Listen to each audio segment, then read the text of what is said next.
What's up, everybody? This is the Act Man here, and today I'm going to be kicking ass in the new Halo Wars 2 Blitz Beta, and giving you my thoughts and impressions on it, as well as my predictions for the future. So if you didn't already know, the Blitz Beta came out on the 19th of January, at least it did in my area, and unlike the previous beta, we only have access to one mode. The game has gone gold at this point, so what we're seeing in the menus here is going to be very, very close to what we see when we get the game itself. And it could be that the Ultimate Edition has something new or different that we don't see here. Now, if you haven't gotten the chance to play it, don't worry, it'll be there until the 30th of January. So I'd say give it a try.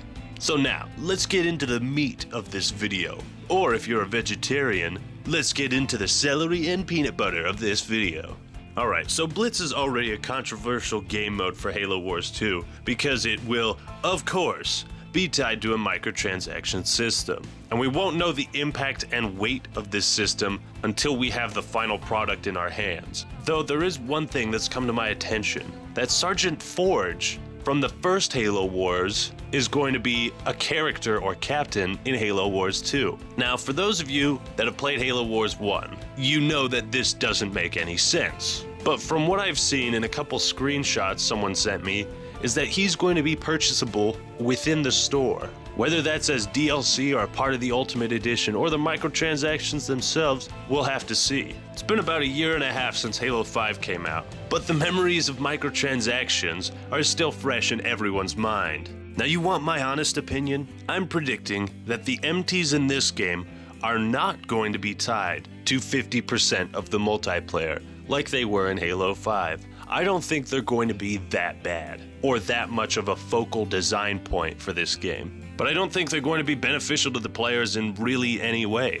I mean, I haven't heard of any other RTS games or big companies making RTS games that have adopted this sort of RNG card pack system. And maybe there's a good reason for that. Maybe it just works for the FPS genre, because I'm sure that this type of system has already been thought up for other genres of video games. And when I mean work for FPS games, I mean work in the way that they make money, not that they make the game better.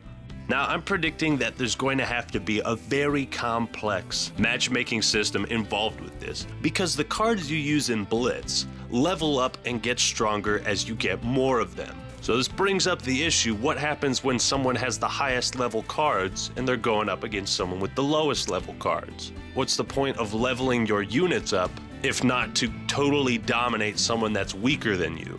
Isn't that part of this power fantasy that gamers have? And unless there's some very complex matchmaking system involved, it's going to be the most unbalanced game mode I've ever seen in a real-time strategy game. There's got to be some sort of rank system or something that the game detects so it doesn't match you up with someone infinitely stronger than you. Because that's just not fun.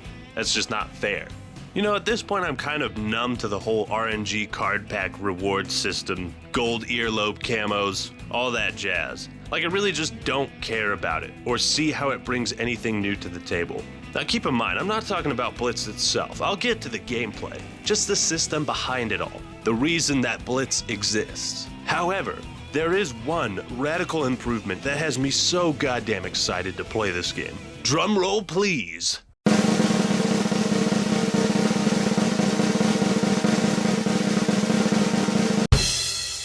Daily and weekly challenges. Fuck yes. Thank you for giving me something specific to shoot for every day and every week. Thank you for giving me consistent rewards. So whoever put daily and weekly challenges back in, get them a promotion.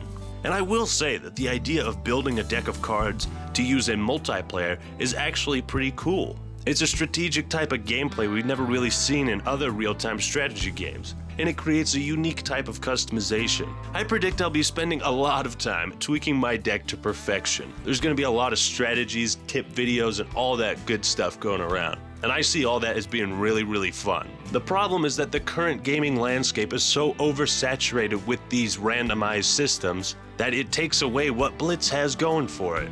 The gameplay itself is very intense, fast-paced. Games will hardly last longer than 10 minutes, and no matter how many points you or your opponent have, the tides can always turn very quickly. I mean, it's all about where you dedicate your forces and your time. For instance, you might spend the early game gathering energy to boost your economy and ignore the capture points, so you can set yourself up better for the late game, but put yourself at a point disadvantage. Or you can go for the points to try and secure the early lead, and maybe ignore the energy for now. Whatever you do, you need to choose your strategies with snap decision making. If you can't afford to lose a point, you might drop in your forces into the heat of battle, but at the cost of their health. Or if you need to regroup, you could send all your troops back to base, at the cost of losing map control. I really dig the amount of options within this game mode, and how fast everything plays out. The gameplay is super solid and fun, and you really have to think on your feet because you never know exactly which cards you're gonna have, like a real Pokemon or Yu-Gi-Oh duel. However, there are a few things that worry me. Now, for whatever reason, the Blitz Beta only has one map available for all the different playlists. It doesn't matter if it's a 3v3 or a 1v1, you're going to be playing on the same map every single time. Now, first off, this is bad because it's going to make the beta extremely repetitive unless they come out with another map before it ends. I mean, are they trying to make people bored of the beta? Because it doesn't matter how fun something is, if you only have one area to play it in, it's going to get stale and boring. It also doesn't make sense because the maps should be scaled for the amount of people in them. That's what every real-time strategy game does. And second, if this is an indication of the amount of maps that Halo Wars 2 will have, this is a very, very bad sign. I mean, isn't the whole point of a beta to test the game for bugs, player feedback, to see if people enjoy it? Well, then why launch it with only one map? There's not enough data you can gather from one map.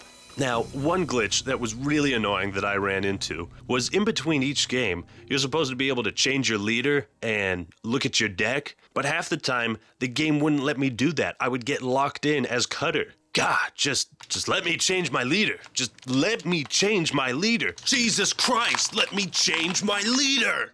Moving on, the only other concern I have with Blitz is the gameplay. Now, before I've even begun this sentence, there's probably going to be some people run into the comments to say how hypocritical that is, but let me explain.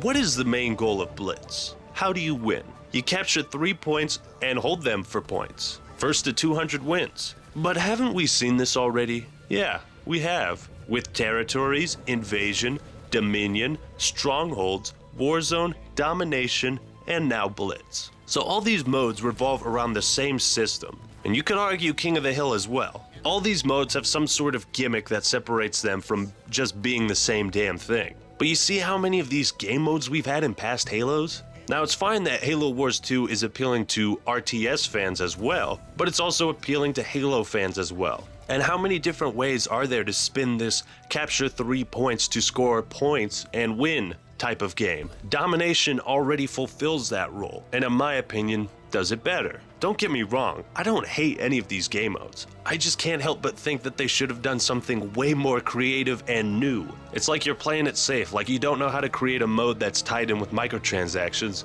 so you just go for just give them 3 points to capture, and there you go. I mean, just think about all the different ways you could create an RTS game mode with the idea of fast-paced action, deployable units, and customizable card decks. Post your thoughts and ideas in the comments below. Now, I've got a couple ideas. What if instead of normal capture points, these were like bases that periodically spawned units? These units would automatically attack your opponent's base. Each player would have a base, and the goal is to destroy your opponent's base. More players mean more capture points that spawn units, so there's bigger battles and bigger maps. And you'd also have the cards that you could deploy on top of all that. Now, Blitz could be its own thing if it has more game types, more variations. I would be fine with Blitz as it is now, but if that's the only game type, it's gonna get old. Now, what if there were other things going on in the map? Places you could capture or things you could kill that would give you an aura that would boost your unit's damage, attack speed, health, or whatever.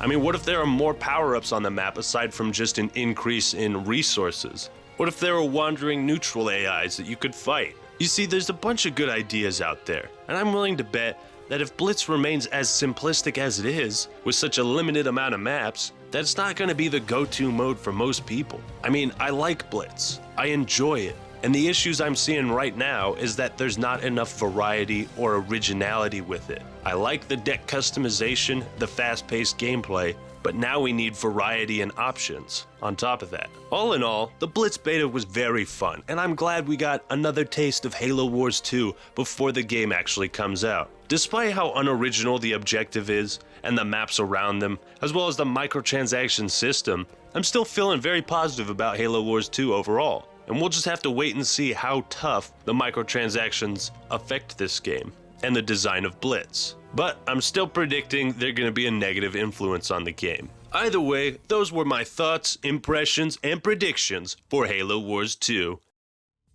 So what do you think? Are you excited for the game? Was Blitz your kind of tea? Leave a comment below, and in it, give me one thought, impression, and prediction you have about Halo Wars 2. Alright everyone, that's all I've got for today. This is the Act Man signing out. Peace!